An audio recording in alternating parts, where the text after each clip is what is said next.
Православный храм открылся в Нижнем Бестяхе Мегино-Кангаласского района. Он находится в самом центре поселка. 7 апреля архиепископ якутский Ленский Роман провел малое освящение. Теперь храм открыт для всех прихожан с раннего утра, рассказывает Екатерина Ефремова. Участок под храм был отведен еще в 2006 году и включен в генплан поселка Нижний Бестях. Строительство храма было начато с заложением первой сваи в апреле месяце 2012 года и велось полностью на средства добровольных пожертвований от организаций и частных лиц. А 7 апреля было принято решение о строительстве воскресной школы при храме и уже заложена первая свая. Строительные материалы частично завезены. Сегодня начали закладку свай.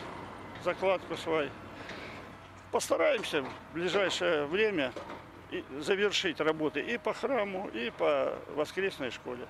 Виктор Александрович Ткаченко выбран старостой прихожанами в 2006 году и принимал в работах по строительству храма самое активное участие. Костяк 26 человек прихожан. Это костяк, который уже более 10 лет.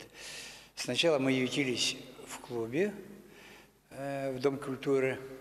Нам комнатку выделили там, и мы там прихожане были. Архиепископ Ленский и якутский владыка Роман преподнес подарок от епархии. Это паникадило и светильники, и назначен священник отец Сергий, в участок которого на данное время входят Чурапча, Хандага, Ытыккёль и Бютейдях.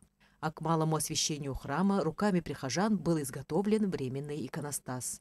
В ночь на 1 мая здесь, в храме в честь Благовещения Пресвятой Богородицы, пройдет пасхальное торжество, самый главный праздник у христиан. Екатерина Ефремова, Валерий Павлов, НВК Саха, Мегино-Кангаласский улус.